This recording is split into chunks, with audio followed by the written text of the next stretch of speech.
Hi all, EyePlus training സൊല്യൂഷൻസിൻ്റെ പുതിയൊരു ക്ലാസ്സിലേക്ക് സ്വാഗതം. അപ്പം നമ്മൾ ഇന്ന് സ്റ്റാർട്ട് ചെയ്യാനായിട്ട് പോകുന്നത് നമ്മൾ group theory already point group ഡിറ്റർമിനേഷനും അതേപോലെ സിമിട്രി എലമെൻറ്റ്സ് ആൻഡ് സിമിട്രി ഓപ്പറേഷൻസും ഒക്കെ നമ്മൾ ഡിസ്കസ് ചെയ്തിട്ടുണ്ടായിരുന്നു. ദെൻ അതുമായിട്ട് ബന്ധപ്പെട്ട കുറച്ച് ക്വസ്റ്റ്യൻസ് ആണ് പ്രീവിയസ് പല എക്സാംസിനും ചോദിച്ചിട്ടുള്ള കുറച്ച് ചോദ്യങ്ങളാണ് ഇന്നത്തെ ക്ലാസ്സിൽ നമ്മൾ ഡിസ്കസ് ചെയ്യാനായിട്ട് പോകുന്നത്. ഓക്കെ, അപ്പം നമുക്ക് സ്റ്റാർട്ട് ചെയ്യാം. ഒന്നാമത്തെ ചോദ്യം ഇതാണ്: Which among the following symmetry elements is not a part of D3H point group? അപ്പോൾ D3H point ഗ്രൂപ്പിന്റെ പാർട്ട് അല്ലാത്തത് ഏത് എന്നാണ് ചോദ്യം. C3, C2, sigma D, sigma H. Okay, ഇതിൽ D3Hന്റെ സിമിട്രി ഓപ്പറേഷൻസിനകത്ത് ഇല്ലാത്തത് ഏതാണെന്നാണ് ചോദ്യം. അപ്പോൾ നോക്കിക്കേ, പോയിന്റ് ഗ്രൂപ്പ് D3H ആണ് എന്നുണ്ടെങ്കിൽ നമുക്ക് ഉറപ്പിക്കാം അവിടെ പ്രിൻസിപ്പൽ റൊട്ടേഷൻ എന്തായിരിക്കും?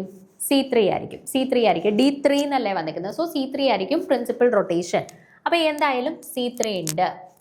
ഓക്കെ, ദെൻ ക്യാപിറ്റൽ D വന്നു കഴിഞ്ഞാൽ അവിടെ പ്രിൻസിപ്പൽ റൊട്ടേഷൻ എന്താണോ അതിൻ്റെ കൂടെ എന്തുകൊണ്ടായിരിക്കും സബ്സിഡിയറി C2 റൊട്ടേഷൻസും പോസിബിൾ ആണെന്ന് നമ്മൾ പറഞ്ഞിട്ടുണ്ട്. അപ്പോൾ ഇവിടെ ക്യാപിറ്റൽ D വന്നതുകൊണ്ട് തീർച്ചയായിട്ടും 3C2 CN ആണ് പ്രിൻസിപ്പൽ ആക്സിസ് എങ്കിൽ NC2 സബ്സിഡിയറി ആക്സിസ് ഉണ്ടായിരിക്കും എന്ന് നമ്മൾ പഠിച്ചു. ഓക്കെ, സോ C2 എന്തായാലും തീർച്ചയായിട്ടും ഇവിടെ ഉണ്ടായിരിക്കും. ഓക്കെ, ദെൻ D3H എന്നാണ്. H എന്തിനെയാണ് ഇൻഡിക്കേറ്റ് ചെയ്യുന്നത്?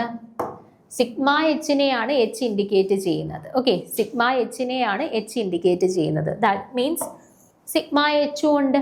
ഇനി ഡൈഹെഡ്രൽ പ്ലെയിൻസ് സിഗ്മ D ഉണ്ടായിരുന്നു എന്നുണ്ടെങ്കിൽ നമ്മൾ ഇതിനെ D3D എന്നേ ഇൻഡിക്കേറ്റ് ചെയ്യുള്ളായിരുന്നു. അപ്പം സിഗ്മ D ഇല്ല, അതുകൊണ്ടാണ് നമ്മൾ സിഗ്മ H വെച്ച് ഇതിനെ D3H എന്ന് ഇൻഡിക്കേറ്റ് ചെയ്തത്. ഓക്കെ, സോ ഇവിടെ കൂട്ടത്തിൽ ഉൾപ്പെട്ടിട്ടില്ലാത്തത് ആരാണ്? സിഗ്മ D ആണ് കേട്ടോ. വളരെ ഈസി ആയിട്ടുള്ള ചോദ്യമായിരുന്നേ. എക്സ്പ്ലനേഷൻ കൊടുത്തിട്ടുണ്ട്. D3H point group include C3 rotation axis, C2 perpendicular to the principal axis and horizontal mirror plane sigma H but not a dihedral mirror plane sigma D. Okay, ഇനി രണ്ടാമത്തെ ചോദ്യം നോക്കാം. Which among the following molecule has the highest number of mirror planes?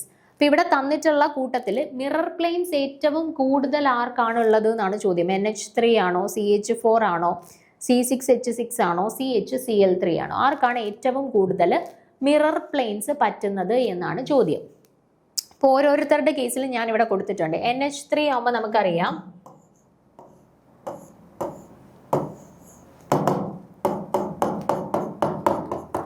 ഇങ്ങനെയാണ് NH3യുടെ structure വരുന്നത്. അപ്പം ഞാൻ already കഴിഞ്ഞ ക്ലാസ്സിൽ നിങ്ങളോട് പറഞ്ഞിട്ടുണ്ട്, പിരമിഡൽ ആയതുകൊണ്ട് തന്നെ ആ താഴത്തെ 3 ഹൈഡ്രജൻസ് എങ്ങനെയാണ് വരുന്നത്? ഒരു ഹൈഡ്രജൻ ഇവിടെ, ഒരു ഹൈഡ്രജൻ ഇവിടെ, ഒരു ഹൈഡ്രജൻ ഇവിടെ, ഒരു പിരമിഡിന്റെ താഴെ പോലെ ഒരു ഹൈഡ്രജൻ ഇവിടെ, ഒരു ഹൈഡ്രജൻ ഇവിടെ, ഒരു ഹൈഡ്രജൻ ഇവിടെ. ദെൻ ഇതെല്ലാം കൂടെ ചെന്ന് ജോയിൻ ചെയ്യുന്ന ഈ പൊസിഷനിലാണ് നമ്മുടെ ലോൺ പെയേഴ്സ് ഉള്ളത്. ഓക്കെ, അപ്പോൾ ഒരു മിറർ പ്ലെയിൻ നമുക്ക് ഈ ലോൺ പെയറും ഇവിടെയുള്ള ഹൈഡ്രജനിലൂടെ പാസ് ചെയ്യുന്ന രീതിയിൽ നമുക്ക് പോകാം. അപ്പോൾ ഈ 2 ഹൈഡ്രജൻസും പരസ്പരം റിഫ്ലക്റ്റ് ചെയ്യും. അടുത്ത ഒരു മിറർ പ്ലെയിൻ നമുക്ക് ഈ മുകളിലുള്ള ലോൺ പെയറും ഈ ഹൈഡ്രജനിലൂടെ ഇങ്ങനെ കട്ട് ചെയ്യുന്ന രീതി പോകാം. അപ്പോൾ ഈ ഹൈഡ്രജനും ഈ ഹൈഡ്രജനും പരസ്പരം റിഫ്ലക്റ്റ് ചെയ്യും.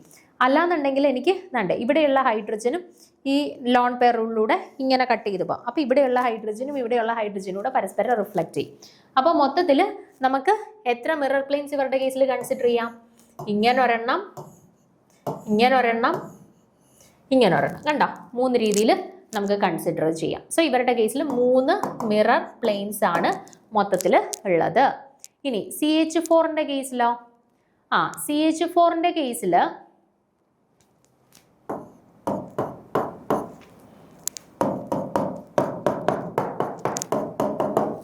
അതെ, CH4ന്റെ കേസിൽ നമുക്ക് ഇങ്ങനെ മിറർ പ്ലെയിൻ കൺസിഡർ ചെയ്യാം, ഇങ്ങനെ മിറർ പ്ലെയിൻ കൺസിഡർ ചെയ്യാം, ഇങ്ങനെ മിറർ പ്ലെയിൻ കൺസിഡർ ചെയ്യാം, അല്ലേ? അപ്പോൾ അങ്ങനെ 3 മിറർ പ്ലെയിൻസ് നമുക്ക് കൺസിഡർ ചെയ്യാനായിട്ട് പറ്റും. ദാണ്ട് ഇവിടെ കൊടുത്തിട്ടുണ്ട്. പിന്നെ ഇവരുടെ കേസിലുള്ള പ്രത്യേകത എന്ന് വെച്ചാൽ നമുക്ക് ഡൈഹെഡ്രൽ പ്ലെയിൻസും കൂടെ CH4ന്റെ കേസിൽ സിഗ്മ D പ്ലെയിൻസും കൂടെ നമുക്ക് കൺസിഡർ ചെയ്യാനായിട്ട് പറ്റും. അതായത് ഓരോ മിറർ പ്ലെയിനെയും കട്ട് ചെയ്ത് അവരുടെ ബൈസെക്ട് ചെയ്ത് പോകുന്ന രീതിയിൽ നമുക്ക് സിഗ്മ D പ്ലെയിൻസിനെയും കൂടെ കൺസിഡർ ചെയ്യാനായിട്ട് സാധിക്കും. ഓക്കെ, ഇതാണ്ടേ ഈ രീതിയിൽ ഓരോ എടുത്തൂടെ നമുക്ക്, അതായത് ഒരു ക്യൂബ് പോലെ നമ്മൾ ഇവരെ കൺസിഡർ ചെയ്യുവാണ് എന്നുണ്ടെങ്കിൽ നമുക്ക് അവരുടെ ഓരോ ഫേസിന്റെയും ഡൈഹെഡ്രലായിട്ട് കട്ട് ചെയ്ത് പോകുന്ന രീതിയിലൂടെ നമുക്ക് കൺസിഡർ ചെയ്യാൻ പറ്റും. മൊത്തത്തിൽ CH4ന്റെ കേസിൽ നമുക്ക് 6 മിറർ പ്ലെയിൻസ് നമുക്ക് കൺസിഡർ ചെയ്യാനായിട്ട് സാധിക്കും. ഓക്കെ, ഇനി C6H6ന്റെ കേസിൽ എടുത്തു കഴിഞ്ഞാൽ നമുക്ക് എത്ര മിറർ പ്ലെയിൻസ് പറ്റും നോക്കിക്കേ. നമുക്ക് ഇപ്പം ഇതാണ് ഇപ്പൊ സ്ട്രക്ചർ എന്നുണ്ടെങ്കിൽ C6H6 എന്ന് പറയുമ്പോൾ നമ്മുടെ ബെൻസീൻ അല്ലേ. അപ്പൊ എനിക്ക് ഈ 2 പ്ലെയിനിലൂടെ ഒന്ന് കൺസിഡർ ചെയ്യാം. ഇങ്ങനെ വെച്ചിട്ട് അപ്പുറത്തും ഇപ്പുറത്തും റിഫ്ലക്ട് ചെയ്യിക്കാം, ഇങ്ങനെ വെച്ചിട്ട് അപ്പുറത്തും ഇപ്പുറത്തും റിഫ്ലക്ട് ചെയ്യിക്കാം അല്ലേ. അപ്പൊ 3 മിറർ പ്ലെയിൻസ് അവിടെ തന്നെ പറ്റി. പിന്നെ എങ്ങനെ ആപ്പിൾ കട്ട് ചെയ്യുന്ന പോലെ നടുക്കൂടെ കട്ട് ചെയ്യുക ഒരെണ്ണം അല്ലേ. അപ്പൊ എത്രയായി? 4 എണ്ണമായി. ഓക്കെ, പിന്നെ നമുക്ക് ഡൈഹെഡ്രൽ പ്ലെയിൻസ്, അതായത് ഡൈഹെഡ്രൽ പ്ലെയിൻസ് ആവുമ്പോൾ അവരുടെ മിറർ പ്ലെയിൻസ് കട്ട് ചെയ്യുന്ന രീതിയിൽ, അതായത് ഇതിലേക്കൂടെ ഒന്ന്, പിന്നെ ഇങ്ങനൊരെണ്ണം, ഇങ്ങനൊരെണ്ണം. ഓക്കെ, മറ്റേത് എന്താണ്? ഈ കാർബൺസിലൂടെ ആയിരുന്നു പാസ് ചെയ്തു പോയത്. ഇവിടെയോ ഇവിടെ ഇവരെ ബൈസെക്ട് ചെയ്യുന്ന രീതിയിലാണ് ഡൈഹെഡ്രൽ പ്ലെയിൻസ് കൺസിഡർ ചെയ്തിട്ടുള്ളത്. അപ്പൊ ഇങ്ങനത്തെ 3 സിഗ്മ വി, ഇങ്ങനത്തെ 3 സിഗ്മ ഡി, അതുകൂടാണ്ട് ആപ്പിൾ കട്ട് ചെയ്യുന്ന പോലെ നടുക്കൂടെ ഒന്ന് മുറിച്ചു കൊടുക്കാം. അപ്പൊ മൊത്തത്തിൽ 7 മിറർ പ്ലെയിൻസ് നമുക്ക് ഇവരുടെ കേസിൽ കൺസിഡർ ചെയ്യാനായിട്ട് പറ്റും. ഇനി അടുത്ത CH3Clന്റെ കേസിലോ CH3Cl അല്ലല്ലോ, CHCl3 ആവുമ്പോൾ നമുക്കറിയാം ഒരെണ്ണം ഇങ്ങനെ, ഒരെണ്ണം ഇങ്ങനെ, ഒരെണ്ണം ഇങ്ങനെ. ഞാൻ അമോണിയയുടെ കേസിൽ പറഞ്ഞ സെയിം പോലെ 3 മിറർ പ്ലെയിൻസ് ആണ് നമുക്ക് പറ്റുന്നത്. അപ്പൊ ഏറ്റവും കൂടുതൽ മിറർ പ്ലെയിൻസ് നമുക്ക് കൺസിഡർ ചെയ്യാൻ പറ്റിയത് ആരുടെ കേസിലാണ്? C6H6ന്റെ കേസിലാണ് കേട്ടോ. C6H6 ബെൻസീന്റെ കേസിലാണ് നമുക്ക് 7 മിറർ പ്ലെയിൻസ് കൺസിഡർ ചെയ്യാനായിട്ട് സാധിച്ചത്. ഓക്കെ, സോ അതാണ് കറക്റ്റ് ആൻസർ ആയിട്ട് വരുന്നത്. അടുത്ത 3ാമത്തെ ചോദ്യം, what group is obtained by adding the symmetry operation I to C3? I into C3 symmetry operations നമ്മൾ ക്യാരിഡ് ഔട്ട് ചെയ്യുന്ന സമയത്ത് നമുക്ക് എന്താണ് റിസൾട്ട് കിട്ടുന്നതെന്നാണ് ചോദിച്ചിരിക്കുന്നത്. Adding the symmetry operation I to C3, I into C3 symmetry operations നടത്തി കഴിഞ്ഞാൽ നമുക്ക് എന്താണ് റിസൾട്ട് കിട്ടുന്നത്? S6 ആണോ, S3 ആണോ, C3H ആണോ, D3H ആണോ എന്നാണ് ചോദ്യം. ഓക്കെ, അപ്പൊ നോക്കിക്കേ, നമുക്ക് I into C3 ആണ് ചെയ്യാനുള്ളത്. ഓക്കെ, ആദ്യം ഞാൻ I equal to S2 ആണ് എന്ന് നമ്മൾ പഠിച്ചിട്ടുണ്ട്. എങ്ങനെയാണ് I is equal to S2 എന്ന് കിട്ടിയത്? കാരണം നോക്കിക്കേ, S2നെ നമുക്ക് എന്ത് എഴുതാം? റൊട്ടേഷൻ ഫോളോഡ് ബൈ റിഫ്ലക്ഷൻ അല്ലേ. അപ്പൊ C2 into സിഗ്മ എന്ന് കൊടുക്കാം. ഓക്കെ, അപ്പം C2 of XY into sigma Z എന്ന് കൊടുക്കാം. ഓക്കെ, അപ്പം C2XY into sigma Z of XYZ എന്നെടുത്തു കഴിഞ്ഞാൽ നമ്മൾ കഴിഞ്ഞ ക്ലാസ്സിൽ പഠിച്ചതാണ് സിഗ്മ ഓഫ് XYZ എന്ന് പറഞ്ഞാൽ സിഗ്മ Z ഓഫ് XYZ. അപ്പൊ നമ്മൾ ആ ഇസഡിനെ മാത്രം അനക്കാതെ അവിടെ നിർത്തണം. ബാക്കി രണ്ടുപേരും എന്താവും? സോറി മാറിപ്പോയി. I equal to S2. അപ്പൊ നമുക്ക് ആ S2 എന്നുള്ളത് ഓൾറെഡി നിങ്ങൾ കാണാതെ പഠിച്ചിരിക്കേണ്ട ഒരു കാര്യമാണ്. I എന്ന് പറയുന്നത് S2ന് ഇക്വലന്റ് ആണ്. എങ്ങനെയാണ് I S2ന് ഇക്വലന്റ് ആയി കിട്ടുന്നതെന്നുള്ളതാണ് ഈ ചെയ്ത് വെക്കുന്നത്. നോക്കുക, S2 is equal to C2 into sigma. അപ്പൊ ഞാനിപ്പോൾ C2X into സിഗ്മ YZ എന്ന് കൊടുത്തെന്ന് വെച്ചു. ഓക്കെ, അപ്പൊ നമുക്കിതൊന്ന് ചെയ്യാം. C2X into സിഗ്മ YZ ഒക്കെ എങ്ങനെയാണ് ചെയ്യുന്നതെന്നുള്ളത് നമ്മൾ ലാസ്റ്റ് ക്ലാസ്സിൽ ഒത്തിരി എക്സാമ്പിൾ ചെയ്തതാണ് അല്ലേ. അപ്പൊ C2Xനെ അതുപോലെ ഇട്ട് സിഗ്മ YZ പ്ലെയിനിലാണ് റിഫ്ലക്ട് ചെയ്യിക്കുന്നത്. അപ്പൊ Yനെ Zനെ അതുപോലെ ഇട്ടു. X എന്താവും? റിവേഴ്സ് ആവും അല്ലേ. X C2X into sigma YZ X reverse ആയി. ഓക്കെ, അപ്പൊ C2X ഓഫ് -X YZ എന്ന് വന്നു. ഓക്കെ, അപ്പൊ ഇനി നമ്മൾ റൊട്ടേഷൻ ചെയ്യാൻ പോവാം. വിത്ത് റെസ്പെക്ട് ടു X ആണ് റൊട്ടേറ്റ് ചെയ്യാൻ പോകുന്നത്. അപ്പൊ Xനെ മാത്രം നമ്മൾ അതുപോലെ ഇടും, Xനെ മാത്രം നമ്മൾ അതുപോലെ റീറ്റെയിൻ ചെയ്യും. അപ്പൊ -X ആണ്. ഇനി YZ എന്താവും? റിവേഴ്സ് ആവും. റിവേഴ്സ് ആവുമ്പോൾ അതെന്താവും? -Yയും -Zഉം ആവും. ഓക്കെ, അപ്പൊ യൂഷ്വലി XYZ പ്ലെയിന് -X -Y -Z ആയി എന്ന് വെച്ചാൽ അതിന്റെ അർത്ഥം എന്താ? അതിന്റെ റിവേഴ്സ് ആയി, അതായത് അവിടെ ഇൻവേർഷൻ നടത്തി, അതായത് Iക്ക് ഇക്വലന്റ് ആണ്. -X -Y -Z എന്ന് പറയുന്നത് എന്താണ്? ഇൻവേർഷൻ Iക്ക് ഇക്വലന്റ് ആണ്, എല്ലാം റിവേഴ്സ്ഡ് ആയി. ഓക്കെ, അപ്പൊ ഇവിടെയും നോക്കിക്കേ, നമ്മൾ S2 is equal to C2x into sigma yz ആണ്. അത് ചെയ്ത് വന്ന് സിംപ്ലിഫൈ ചെയ്തപ്പോൾ നമുക്ക് എന്താ കിട്ടിയത്? I എന്നാണ് കിട്ടിയത്. ഓക്കെ, അപ്പൊ നിങ്ങൾ അണ്ടർസ്റ്റുഡ് ആയിട്ട് കാണാതെ പഠിച്ചിരിക്കേണ്ട ഒരു റിലേഷൻഷിപ്പ് ആണ് I is equal to S2. And എങ്ങനെയാണ് S2 Iക്ക് ഇക്വലന്റ് ആയെന്നുള്ളതാണ് ഈ ചെയ്ത് കാണിച്ചിരിക്കുന്നത്. ഓക്കെ, അപ്പൊ I is equal to S2 എന്ന് പറയുന്നത് ഓൾറെഡി നോൺ കാര്യമാണ്. അപ്പൊ I ഇൻറ്റു C3ക്ക് പകരം നമുക്ക് എന്ത് ചെയ്യാം? S2 ഇൻറ്റു C3 എന്ന് ചെയ്യുന്നതുകൊണ്ടും പ്രശ്നമില്ലല്ലോ. കാരണം I എന്ന് പറയുന്നത് S2ന് തുല്യമാണെന്ന് നമ്മൾ ഓൾറെഡി പറഞ്ഞു. ഓക്കെ, അപ്പൊ I ഇൻറ്റു C3ക്ക് പകരം നമുക്ക് എന്ത് ചെയ്യാം? I ഇൻറ്റു C3ക്ക് പകരം നമുക്ക് S2 ഇൻറ്റു C3 എന്ന് ചെയ്യാം. ഓക്കെ, ഇനി S2 എന്താണെന്ന് നിങ്ങൾക്ക് ഓൾറെഡി അറിയാമല്ലോ.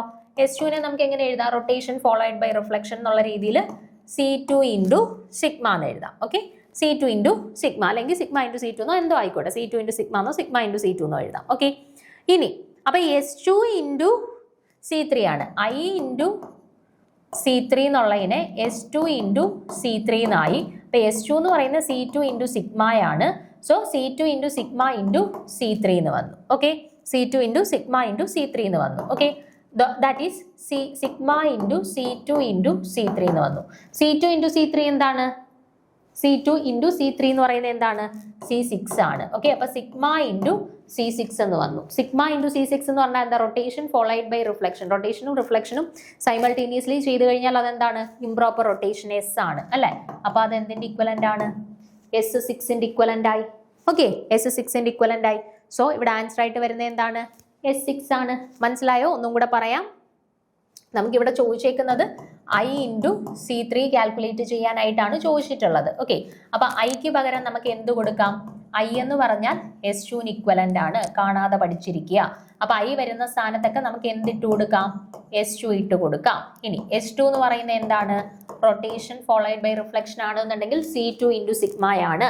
സോ S2ന്റെ സ്ഥാനത്ത് നമുക്ക് C2 into sigma into C3 എന്ന് കൊടുക്കാം. ഇനി ഞാൻ സിഗ്മയെ ഒരുമിച്ച് എഴുതിയിട്ട് Cനെ ഒരുമിച്ച് എഴുതി കഴിഞ്ഞാൽ sigma into C2 into C3 എന്ന് വരും.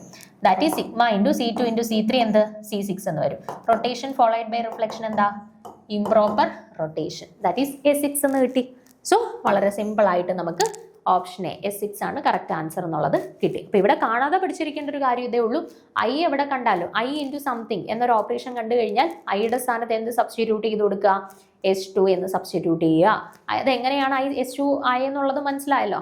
S2 നമ്മൾ C2 ഇൻറ്റു സിഗ്മ ചെയ്ത സമയത്ത് അതിനെ സിംപ്ലിഫൈ ചെയ്ത് വന്നപ്പോൾ നമുക്ക് I എന്ന് കിട്ടി. ദാറ്റ് മീൻസ് S2 ഉള്ള സ്ഥാനത്തൊക്കെ നമുക്ക് I കൊടുക്കാം, I ഉള്ള സ്ഥാനത്തൊക്കെ നമുക്ക് S2 എന്നും കൊടുക്കാം. പ്രശ്നമൊന്നുമില്ല, രണ്ടും സെയിം തന്നെയാണ്. ഓക്കെ, അപ്പൊ ക്ലിയർ ആണല്ലോ അത്. അടുത്ത ചോദ്യത്തിലോട്ട് പോവാം. നാലാമത്തെ ചോദ്യം. The point group symmetry of phosphorus pentachloride PCl5. PCl5ന്റെ പോയിന്റ് ഗ്രൂപ്പ് കണ്ടുപിടിക്കാനാണ് പറഞ്ഞിട്ടുള്ളത്. D3H ആണോ, C3V ആണോ, D2H ആണോ, D4H ആണോ എന്നാണ് ചോദ്യം. ഓക്കെ, അപ്പൊ PCl5ന്റെ പോയിന്റ് ഗ്രൂപ്പ് ഡിറ്റർമിനേഷൻ ആണ് ചോദിച്ചിട്ടുള്ളത്. നമുക്ക് നോക്കാം എങ്ങനെയാണ് ചെയ്യുന്നത് എന്നുള്ളത്.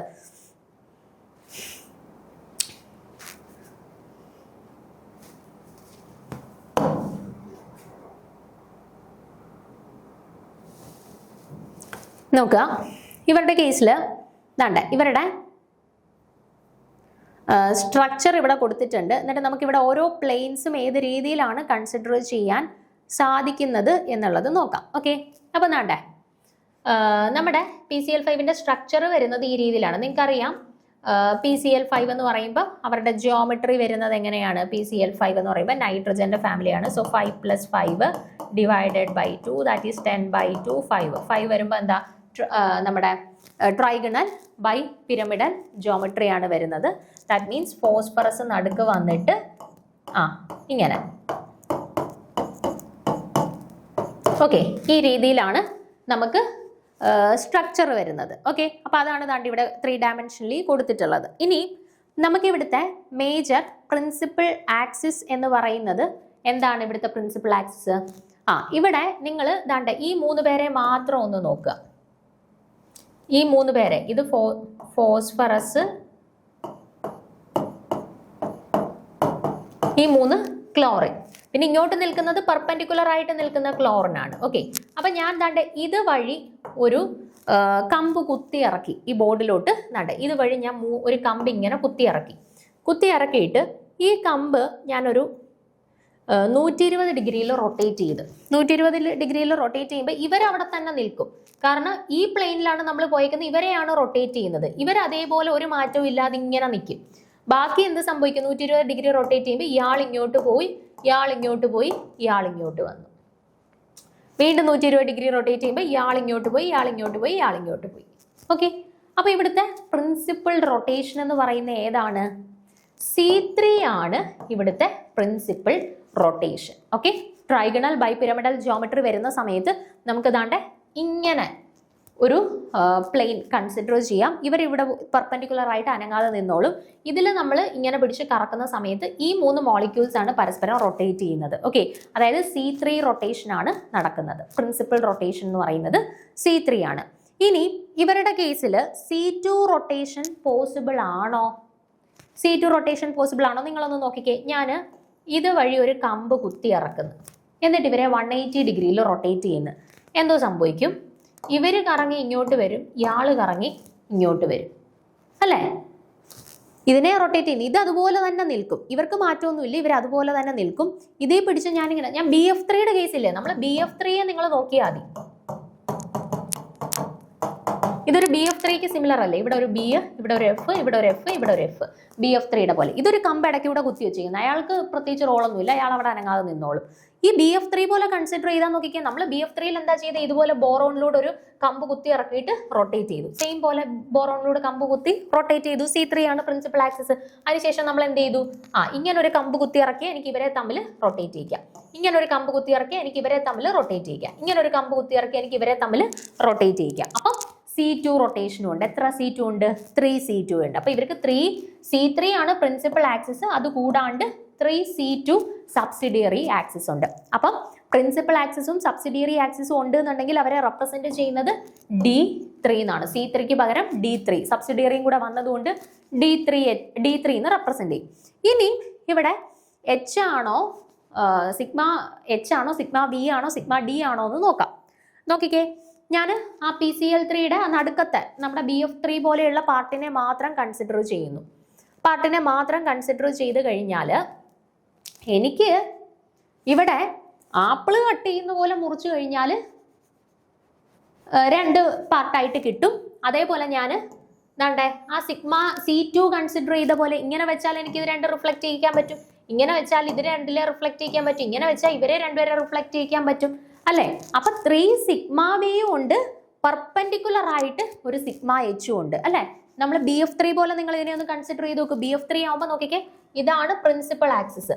അതിന് പെർപെൻഡിക്കുലർ ആയിട്ട് ഇങ്ങനെ കട്ട് ചെയ്ത് കഴിഞ്ഞാൽ നമുക്ക് ആപ്പിൾ കട്ട് ചെയ്യുന്ന പോലെ 2 പാർട്ടാക്കാൻ പറ്റും, അല്ലെ? ചിന്തിച്ചു നോക്കിക്കേ. BF3യുടെ കേസ് തന്നെ PCl5ല് നമ്മൾ ട്രൈഗണൽ ബൈ പിരമിഡൽ ജോമെട്രി ആണ് വരുന്നത്. സോ നമ്മൾ കൺസിഡർ ചെയ്യുന്ന സമയത്ത് എന്തിനെയാണ് കൺസിഡർ ചെയ്യേണ്ടത്? നടുക്കത്തെ PCl3യെ മാത്രം കൺസിഡർ ചെയ്താൽ മതി.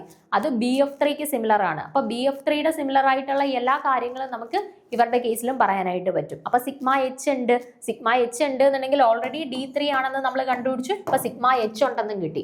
അപ്പൊ എന്താണ്? D3H ആണ് ഇവരുടെ പോയിന്റ് ഗ്രൂപ്പ്. ഓക്കെ, അപ്പൊ PCl5നെ നിങ്ങളൊന്ന് ഓർത്ത് വെച്ചേക്കുക. പല പരീക്ഷകൾക്ക് റിപ്പീറ്റ് ചെയ്ത് ചോദിക്കുന്നതാണ്. PCl5 എന്ന് പറയുമ്പോൾ സ്ട്രക്ചർ നിങ്ങൾ കൃത്യമായിട്ട് ഓർത്ത് വെച്ചേക്കുക. PCl5ന്റെ സ്ട്രക്ചർ ഇങ്ങനെയാണ്. അപ്പൊ നമ്മൾ ഇതിലെ വഴിയാണ് പ്രിൻസിപ്പൽ ആക്സിസ് കൺസിഡർ ചെയ്യുന്നത്. സോ ഇവരനങ്ങാതെ അവിടെ നിന്നോളും. അപ്പൊ നമ്മൾ ആരെ മാത്രം കൺസിഡർ ചെയ്താൽ മതി? ഇവരെ മാത്രം കൺസിഡർ ചെയ്താൽ മതി. ഇവരെന്ന് പറഞ്ഞാൽ എന്തിന് സിമിലർ ആണ്? നമ്മുടെ BF3ക്ക് സിമിലർ ആയിട്ടുള്ള സ്ട്രക്ചർ ആണ് ഈ PCl3ക്ക്. അപ്പം BF3യിൽ നമ്മൾ എങ്ങനെയൊക്കെയാണോ പ്രിൻസിപ്പൽ ആക്സിസും സബ്സിഡിയറി ആക്സിസും മിറർ പ്ലെയിൻസും ഒക്കെ കൺസിഡർ ചെയ്തത്, സെയിം അതേപോലെ തന്നെ നമുക്ക് ഈ PCl5ന്റെ കേസിലും കൺസിഡർ ചെയ്യാം. കാരണം ഇവർ അനങ്ങാതെ അവിടെ നിൽക്കുക, ഇവരെ മാത്രം നമ്മൾ കൺസിഡർ ചെയ്താൽ മതി. നമ്മൾ ഇങ്ങനെ ഒരു ആക്സിസ് കൺസിഡർ ചെയ്ത് റൊട്ടേറ്റ് ചെയ്യുമ്പോഴും ഇയാൾ അവിടെ അനങ്ങാതെ നിൽക്കുക, ഇവരാണ് പരസ്പരം കിടന്ന് കറങ്ങുന്നത്. ഇയാൾ എന്ത് ചെയ്യും? ഇവിടെ നിന്നിങ്ങനെ കറങ്ങത്തേ ഉള്ളൂ, വേറെ മാറ്റമൊന്നുമില്ല. ഇയാൾ ഇങ്ങോട്ടോ ഒന്നും പോകത്തില്ല, ഇയാൾ ഇവിടെ തന്നെ നിന്ന് കറങ്ങത്തേ ഉള്ളൂ. പക്ഷെ ഇവരെന്ത് ചെയ്യുന്നു? റൊട്ടേറ്റ് ചെയ്യുമ്പോൾ ഇയാൾ ഇങ്ങോട്ട് വരുന്നു, ഇവിടെ ഇരിക്കുന്ന ആൾ ഇങ്ങോട്ട് പോകുന്നു, ഇയാൾ ഇങ്ങോട്ട് പോകുന്നു. ഓക്കെ, അപ്പൊ BF3ക്ക് സിമിലർ ആയിട്ട് തന്നെയാണ് PCl3 നമ്മൾ കൺസിഡർ ചെയ്യേണ്ടത്. PCl5 നമ്മൾ കൺസിഡർ ചെയ്യേണ്ടത്. ഓക്കെ, സോ ഡൗട്ട് ഒന്നും ഇല്ലല്ലോ. D3H ആണ് PCl5ന്റെ കേസിൽ പോയിന്റ് ഗ്രൂപ്പ് വരുന്നത്. ഇൻ കേസ് ആർക്കെങ്കിലും മനസ്സിലായിട്ടില്ല എന്നുണ്ടെങ്കിൽ നിങ്ങൾ കാണാതെ അങ്ങ് പഠിച്ചു വെച്ചേക്കുക. PCl5ന്റെ പോയിന്റ് ഗ്രൂപ്പാണ് D3H. ഓക്കെ, അപ്പൊ നമുക്കിപ്പോൾ കൺസെപ്റ്റ് മനസ്സിലായില്ല എന്ന് പറഞ്ഞിട്ട് ചിലപ്പോൾ പരീക്ഷയ്ക്ക് ചോദിച്ചു കഴിഞ്ഞാൽ നമുക്ക് സ്കിപ്പ് ചെയ്യാൻ പറ്റുമോ? ഇല്ല. അപ്പൊ അങ്ങനെ ഏതെങ്കിലും മോളിക്യൂളിനെ കണ്ടെത്തുന്നത് നിങ്ങൾക്ക് 3 ഡയമെൻഷനലി അസ്യൂം ചെയ്യാൻ പറ്റുന്നില്ല എന്നുണ്ടെങ്കിൽ നിങ്ങൾ അവരുടെ പോയിന്റ് ഗ്രൂപ്പ് അങ്ങ് കാണാതെ പഠിച്ചു വെച്ചേക്കുക കേട്ടോ. വേറെ ഓപ്ഷൻ ഒന്നുമില്ല, അത് കാണാതെ പഠിച്ചു വെക്കുക എന്നുള്ളതാണ്. ഓക്കെ, അടുത്ത ചോദ്യം നോക്കുക. The BF3 molecule has BF3 മോളിക്യൂളിന് 6-fold axis C6, 1 3-fold axis C3, C3 axis and 3 C2 axis, C3 axis and 2 C2 axis. ഏതാണ് ശരി? ഏതൊക്കെ റൊട്ടേഷൻസ് ആണ് BF3യുടെ കേസിൽ പോസിബിൾ ആയിട്ടുള്ളത് എന്നാണ് ചോദ്യം. ഓക്കെ, അപ്പം ഞാൻ BF3യെ വരയ്ക്കുന്നു. ഇത് നമ്മൾ ക്ലാസ്സിൽ കുറേ തവണ ചെയ്ത് നോക്കിയിട്ടുള്ളതാണ് BF3യുടെ എക്സാമ്പിൾ. BF3യുടെ കേസിൽ നോക്കിക്കേ,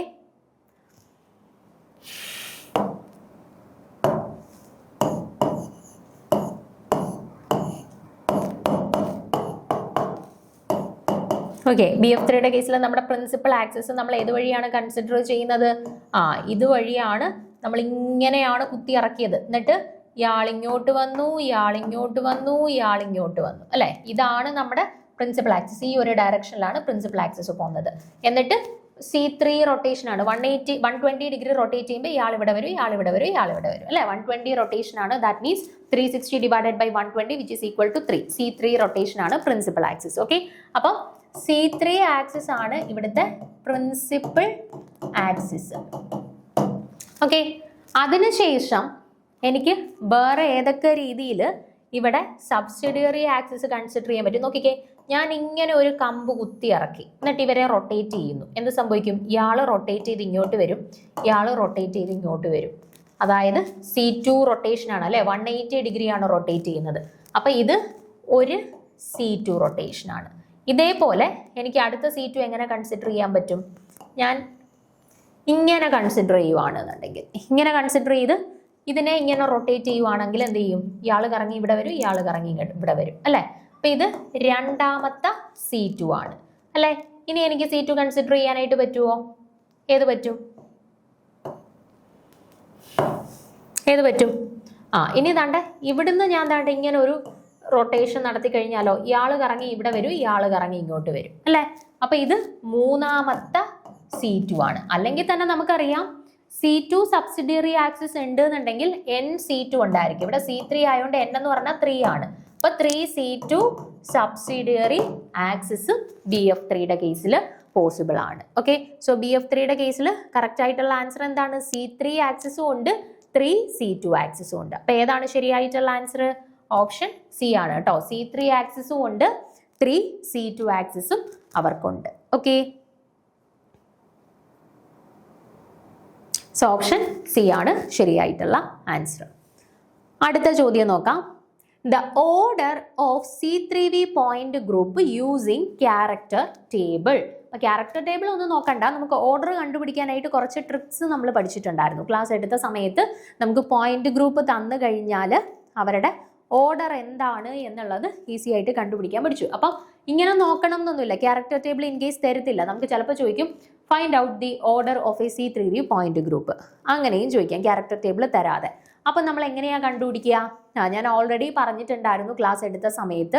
ഇപ്പം CN എന്നുള്ള രീതിയിൽ പോയിന്റ് ഗ്രൂപ്പ് വരുവാണ്, C3, C4, C6 അങ്ങനെ പോയിന്റ് ഗ്രൂപ്പ് വരുവാണെന്നുണ്ടെങ്കിൽ ആ Nന്റെ വാല്യൂ എന്താണോ അത് തന്നെയായിരിക്കും ഓർഡർ. അതായത് C3 ആണ് പോയിന്റ് ഗ്രൂപ്പ് എങ്കിൽ 3 ആയിരിക്കും ഓർഡർ, C6 ആണ് പോയിന്റ് ഗ്രൂപ്പ് എങ്കിൽ 6 ആയിരിക്കും ഓർഡർ വരിക. ഓക്കെ, ഇനി CNV എന്നുള്ള രീതിയിലാണ് വരുന്നതെന്നുണ്ടെങ്കിൽ, അതായത് C3V, C4V, C6V ആ രീതിയിലാണ് പോയിന്റ് ഗ്രൂപ്പ് വരുന്നതെന്നുണ്ടെങ്കിൽ 2N ആയിരിക്കും. അതായത് C2Vയുടെ കേസിൽ 2 × 2 4 ആയിരിക്കും ഓർഡർ വരിക.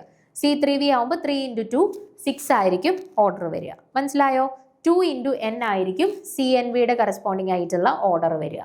ഇനി CS എന്ന് വന്നു കഴിഞ്ഞാലോ, CS എന്ന് വന്നു കഴിഞ്ഞാൽ നമ്മൾ പറഞ്ഞു CS ആയിക്കോട്ടെ CI ആയിക്കോട്ടെ അവരുടെയൊക്കെ ഓർഡർ എന്ന് പറയുന്നത് 2 ആയിരിക്കും എന്ന് പറഞ്ഞു. ഓക്കെ, അടുത്ത് CNH ആവുമ്പോഴെന്താണ് പോയിന്റ് ഗ്രൂപ്പ് വരിക? CNH എന്ന് വരുമ്പം CNH എന്ന് വന്നാലും CNV എന്ന് വന്നാലും 2N ആയിരിക്കും. അതായത് C2H അല്ലെങ്കിൽ C3H എന്ന് വന്നു കഴിഞ്ഞാൽ എന്താണ്? C3H എന്ന് പറയുമ്പോൾ 3 × 2 6 ആയിരിക്കും ഓർഡർ വരിക. 2 × N ചെയ്താൽ മതി. അടുത്ത DNH വന്നാലോ, DNHO DNDO വന്നു കഴിഞ്ഞാൽ 4N ആയിരിക്കും. അതായത് ഇപ്പം 3H ആണ് എന്നുണ്ടെങ്കിൽ 4 into 3 12 ആയിരിക്കും ഓർഡർ വരുന്നത്. മനസ്സിലായോ? അതേപോലെ DND വന്നാലും എന്താ വരുന്നത്?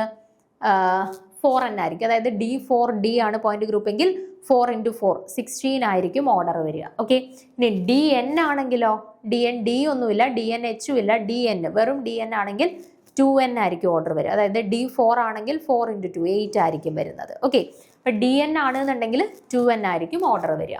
ദെൻ ടെട്രാഹെഡ്രലിന്റെ ഒക്ടാഹെഡ്രലിന്റെയും പറഞ്ഞായിരുന്നു. ടെട്രാഹെഡ്രൽ വരുമ്പോൾ 24, ഒക്ടാഹെഡ്രൽ വരുമ്പോൾ 48 ഓർഡർ വരുന്നത്. ദെൻ ഇക്കോസോഹെഡ്രൽ ആവുമ്പോൾ 120.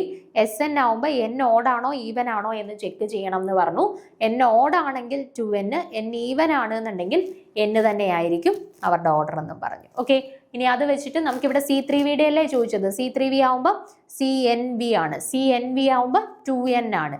Nന്റെ വാല്യൂ എന്താണ്? 3. 3 2s are എന്താണ്? 6. അപ്പൊ എന്താ വരുന്നത്? 6 ആണ്. ഓക്കെ, അപ്പൊ ആ മെത്തേഡ് വെച്ചിട്ട് അല്ലാതെ നമുക്ക് കണ്ടുപിടിക്കാം. ഇവരുടെ സം എടുത്താൽ മതി. 3 + 2 + 1 6 അങ്ങനെ കണ്ടുപിടിക്കാം. അതുപോലെ എല്ലാ കേസിലും നമുക്ക് ക്യാരക്ടർ ടേബിൾ തരണം എന്ന് നിർബന്ധമില്ല. അപ്പൊ അങ്ങനെ വരുമ്പോൾ ഈ ഒരു മെത്തേഡ് വഴിയാണ്, ഈ ഒരു ട്രിക്ക് വഴിയാണ് നമ്മൾ കണ്ടുപിടിക്കുന്നത്. സോ ആ ഒരു മെത്തേഡ് തന്നെ നിങ്ങൾ ഫോളോ ചെയ്താൽ മതി കേട്ടോ. സോ ഓപ്ഷൻ A ആണ് ഇവിടെ ശരിയായിട്ടുള്ള ആൻസർ ആയിട്ട് വരുന്നത്. അടുത്ത ക്വസ്റ്റ്യൻ നോക്കിക്കേ. The symmetry operation involving rotation of the object by 360 degree by n around an axis followed by a reflection through a plane perpendicular to that axis. എന്താണ്? Simple ചോദ്യമാണ്. എന്താ പറഞ്ഞിട്ടുള്ളത്? ആദ്യം നമ്മൾ 360/n ആംഗിളിൽ നമ്മൾ മോളിക്യൂളിനെ റൊട്ടേറ്റ് ചെയ്തു എന്ന് പറഞ്ഞു. അതിനുശേഷം നമ്മൾ മോളിക്യൂളിനെ എന്ത് ചെയ്തു? Followed by reflection through a plane perpendicular to the axis. അതിന് പെർപെൻഡിക്കുലർ ആയിട്ട് നമ്മൾ ആ മോളിക്യൂളിനെ റിഫ്ലക്ട് ചെയ്തു. അതായത് ഇൻ എഫക്റ്റ് ഇത്രയേ ഉള്ളൂ, റൊട്ടേഷൻ ഫോളോഡ് ബൈ റിഫ്ലക്ഷൻ. അപ്പൊ എന്താണ് ആൻസർ വരിക? ഓപ്ഷൻ ഡി, ഇംപ്രോപ്പർ റൊട്ടേഷൻ ആണ് അല്ലേ? The symmetry operation involving rotating a molecule by 360 degree by n around an axis followed by a reflection through a plane perpendicular to the axis is called എന്താണ്? Improper rotation ആണ്. വളരെ simple ആയിട്ടുള്ള ചോദ്യമാണ്. Question അവർ കുറച്ച് lengthy ആയിട്ട് തന്നേക്കുന്നേ ഉള്ളൂ കേട്ടോ. Option D, improper rotation എന്നുള്ളതാണ് ശരിയായിട്ടുള്ള ആൻസർ ആയിട്ട് വരുന്നത്. ഓക്കെ, അപ്പം ബാക്കി ക്വസ്റ്റ്യൻസ് കൂടെ ഉണ്ട്. നമുക്കത് ഡീറ്റെയിൽ ആയിട്ട് വരുന്ന ക്ലാസ്സിൽ ഡിസ്കസ് ചെയ്യാം. Okay, thank you.